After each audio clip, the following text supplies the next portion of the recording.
किराएदार बेटा। उठ जा नालायक, सुबह के 8 बजने को है।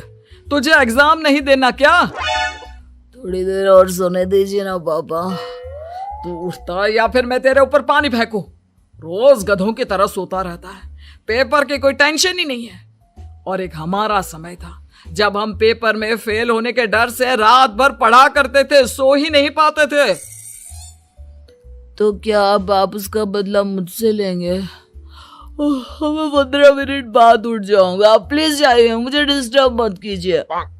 इतना कहकर रौनक रजाई ढककर फिर से सो जाता है। तू ऐसा नहीं मानेगा, रुक मैं अभी पानी लेकर आता हूं। बस फिर क्या था, इतना कहकर वो भागते हुए बाथरूम में जाते हैं और पानी की एक बड़ी सी बाल्टी लाकर रौनक के ऊपर फेंक देते हैं। पानी पड़ते ही रौनक झट से उठ जाता है। ये आपने क्या किया पापा? अब तो उठेगा नहीं तो यही करना पड़ेगा ना। वैसे थैंक्स डैड, आपके कारण ना अब मुझे नहाने की भी जरूरत नहीं पड़ेगी। चलिए अब आप माँ से बोलकर मेरे कपड़े निकलवा दीजिए, तब तक मैं ब्रश कर लेता हूँ। वैसे कल ना आप एक काम और करना, नहलाने के साथ साथ मुझे ब्रश भी करवा देना। ये ब्रश करने में ना मुझे बहुत आलस आता है। रौनक की बातों से अरविंद का मुंह खुला का खुला रह जाता है। वो अपनी पत्नी कमला के पास जाता है और रौनक की हरकतों के बारे में बताता है, जिसे सुन उसकी पत्नी हंसने लगती है। तुम अपने बेटे को समझाने के बजाय हंस रही हो। रौनक बच्चा है, धीरे धीरे सुधर जाएगा, आप क्यों उसके पीछे पड़े रहते हो? अभी नहीं सुधरेगा तो कब सुधरेगा? 10वीं क्लास में है रौनक, वो अब कोई बच्चा नहीं रहा। अरविंद की इतना बोलते ही वहां रौनक भी आ जाता है।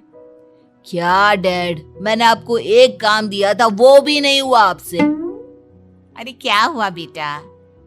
माँ, मैंने डैड से बोला था कि वो आपको बोलकर मेरे स्कूल की यूनिफॉर्म निकाल दे, लेकिन मेरे पीछे पड़ने के अलावा इनसे एक काम ढंग से नहीं होता। देख रही हो कमला, देख रही हो अपने लाडले को? अरे आप चुप रहिए जी। चलो बेटा, मैं तुम्हें कपड़े निकाल कर दे देती हूँ। बस ऐसे ही साल पर साल बीतते जाते हैं, लेकिन रौनक के रवैये में कोई बदलाव नहीं आता। वो पहले से भी ज्यादा आलसी और पूरी तरह अपने माता पिता पर निर्भर हो जाता है। 2 साल बाद पता नहीं कहाँ गायब रहता है पूरे दिन, अब तक तो आ जाना चाहिए था। अरे आप इतनी फिक्र क्यों कर रहे हैं उसकी? दोस्तों के साथ खेल रहा होगा, आ जाएगा अभी। ये कोई टाइम है खेलने का? 10 बजने वाले हैं, इतनी रात में कौन खेलता है? कमला कुछ कहती उससे पहले ही रौनक वहां आ जाता है। मम्मी जल्दी से खाना लगा दो, बहुत भूख लग रही है। तुम्हें तब तक खाना नहीं मिलेगा जब तक तुम बता नहीं देते कि इतनी रात गए कहां से आ रहे हो। ओ प्लीज डैड, अब आप एसी पे प्रद्युमन बनकर मेरे सर पर बंदूक लेकर मत बैठ जाना। अपनी फालतू की बकवास बंद कर और बता कहां से आ रहा है। माँ अब समझाइए ना डैड को। बता देना बेटा, इनको भी तसल्ली हो जाएगी। आप बोल रही हैं तो बता देता हूँ, मैं दोस्तों के साथ मूवी देखने गया था, इसलिए देर हो गई। तो इन सब चीजों में मेरे पैसे उड़ाता है। कभी 1 रुपया कमाने के बारे में सोचा है तूने? जब देखो हवा की तरह पैसे उड़ाता रहता है। माँ अब आप इन्हें चुप करा दीजिए, वरना ना मुझे गुस्सा आ जाएगा। अच्छा क्या कर लेगा? बता ना क्या कर लेगा तू? वैसे बात तो ठीक ही है, मैं कर ही क्या सकता हूँ, पैसे तो फिर भी मैं आपसे ही मांगूंगा ना। चलिए अब ये सब बात छोड़िए और मम्मी मेरे लिए खाना लगा दीजिए। अभी लगा देती हूँ बेटा। मैं बता रहा हूँ कमला, एक दिन ये ऐसे ही बिगड़ जाएगा। ओफो, आप क्यों इतना पीछे पड़े रहते हो मेरे बच्चे के? बात की बाद में देखेंगे, अभी आप शांति से उसे खाना खाने देंगे। अगले दिन डैडी मुझे 10,000 रुपए चाहिए। हाँ? अब इतने पैसे क्यों चाहिए तुझे? डैड आप बिना सवाल किए कभी पैसे नहीं दे सकते क्या? जब तक तू बताएगा नहीं तुझे पैसे भी नहीं मिलेंगे। अरे अब आप अपने बेटे को पैसे भी नहीं दे सकते? नालायक, तेरी उम्र के लोग नौकरी करते हैं और एक तू है जो नौकरी करने का नाम ही नहीं लेता कभी। आप लोगों के होते हुए भला मैं नौकरी क्यों करूं? अरे हम कब तक पैसे देंगे तुझे? तुझे भी तो अपने पैरों पर खड़ा होना होगा ना। कौन सा उधार के पैरों पर खड़ा हूं? अपने ही तो पैरों पर खड़ा हूं मैं। इसी तरह रौनक दिन प्रतिदिन लापरवाह होता जाता है।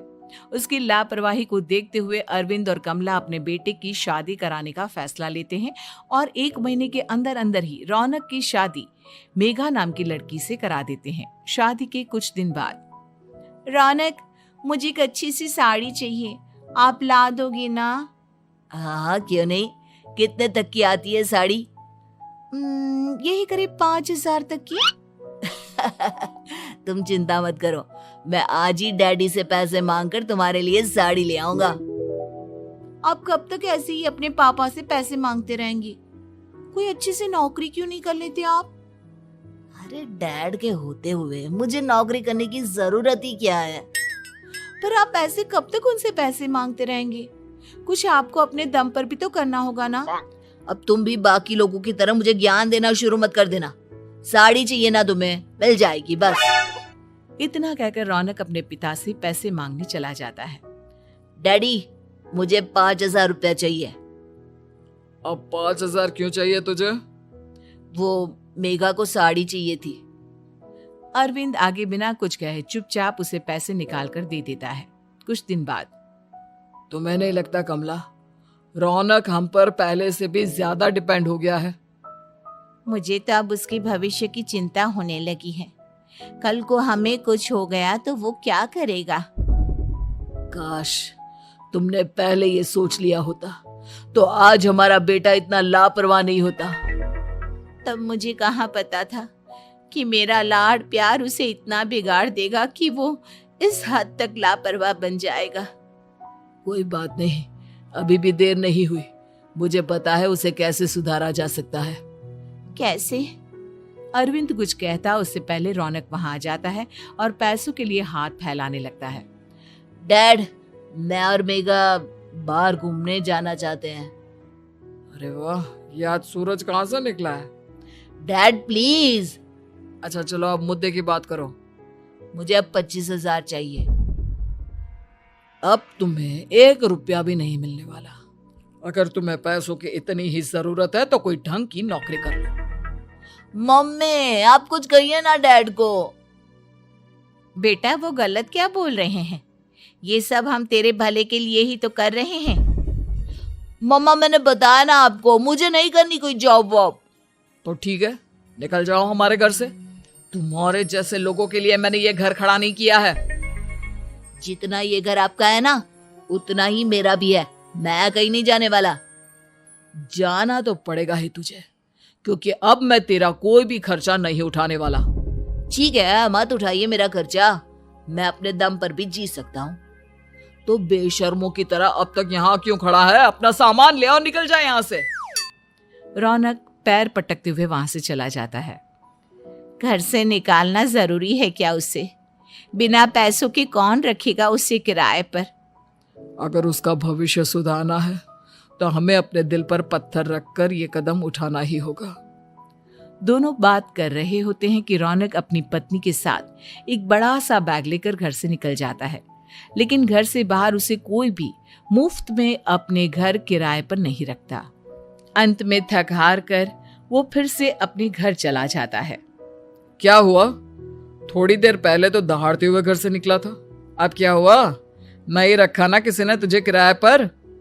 डैड प्लीज, मैं कुछ दिनों में कोई अच्छी सी नौकरी शुरू कर दूंगा। आप तब तक तो हमें रख लीजिए प्लीज। सुबह से रात हो चुकी है लेकिन कोई हमें रखने को राजी नहीं है। अब आप ही बताइए, इतनी रात को मैं मेघा को लेकर कहाँ जाऊंगा? ठीक है, बहू की वजह से मैं तुझे घर पर रख रहा हूँ, लेकिन तू इस घर में एक बेटे की नहीं बल्कि एक किराएदार की हैसियत से रहेगा। 3 महीने हैं तेरे पास। इन 3 महीनों के अंदर अंदर मुझे तेरी पहली तनख्वाह हाथ में चाहिए, समझ गया? पक्का डैड, इन 3 महीनों के अंदर अंदर तो कोई बढ़िया सी नौकरी ढूंढ ही लूंगा मैं। ऐसे ही धीरे धीरे समय बीतने लगता है और अरविंद के दिए 3 महीनों में से 2 महीने बीत चुके होते हैं। पापा जी ने हमें 3 महीने दिए थे, जिसमें से 2 महीने तो बीत चुके हैं। अब ये आखिरी महीना बचा है। अरे तुम चिंता मत करो, आज मेरा ना 2 जगह इंटरव्यू है, दोनों में से कहीं ना कहीं तो जॉब लग ही जाएगी। अच्छा, all the best. Raunak interview के लिए निकल जाता है, जिसके बाद शाम में रौनक घर आता है। कैसा गया इंटरव्यू? आपकी नौकरी लगी या नहीं? अरे पहले सांस तो ले लेने दो अच्छे से। बताइए ना, मुझसे तो जरा भी इंतजार नहीं हो रहा है। वो दरअसल बात यह है कि मेरी नौकरी तो लग चुकी है, लेकिन पैसे बहुत कम है। कितने पैसे हैं? 15,000। इतने में अरविंद और कमला मिठाई का डिब्बा लेकर आ जाते हैं। बधाई हो बेटा। हम जानते थे तेरी जॉब जरूर लगेगी। लेकिन मेरी सैलरी बहुत कम है मम्मा। कम है तो क्या हुआ, धीरे धीरे बढ़ जाएगी। हाँ बेटा, हम तो बस चाहते थे कि तू अपने पैरों पर खड़ा हो जाए। मतलब अब आप मुझे घर से नहीं निकालेंगे? नहीं, ये सब हमने तुझे जिम्मेदार इंसान बनाने के लिए किया था। Thank you mummy papa. अगर आप दोनों ऐसा नहीं करते तो मुझे कभी अपनी जिम्मेदारियों का एहसास तक नहीं होता। आज आपने मुझे सिखा दिया कि इंसान का अपने पैरों पर खड़ा होना भी जरूरी होता है। इतना कहकर रौनक झट से अपने माता पिता के गले लग जाता है और अपनी कमाई की पहली तनख्वाह वो अपने माता पिता के हाथ में सौंपता है। इस तरह रौनक एक गैर जिम्मेदार व्यक्ति से एक जिम्मेदार व्यक्ति बन जाता है।